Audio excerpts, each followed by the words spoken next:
आगाह कयो आहे त आदिलपुर में लंगा बिरादरी जो ज़मीन ते मुबैना कब्ज़े ख़िलाफ़ आदिलपुर खानपुर रोड ते एहतजाजी धरणो जेको आहे उहो जारी रहियो।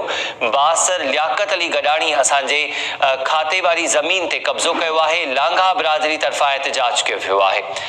आगाह कयूं पिया वांखे त घोटकी जे इलाइक़े आदिलपुर खानपुर महर रोड ते लांगा बिरादरी जी धुर एहतजाज कयो आहे, जिन जो चवणु आहे त बासर लियाकत अली गडाणी असांजी खाते वारी ज़मीन ते कब्ज़ो कयो आहे। हिन मामले जो नोटिस वरितो वञे। घोटकी जे इलाइक़े आदिलपुर में आदिलपुर खानपुर रोड खे ब्लॉक कयो वियो आहे। लांगा बिरादरी तरफ़ां जिन जो चवणु आहे त ज़मीन ते कब्ज़ो कयो आहे बासर लियाकत अली गडाणी असांजी खाते वारी ज़मीन ते बासर लियाकत अली कब्ज़ो कयो आहे।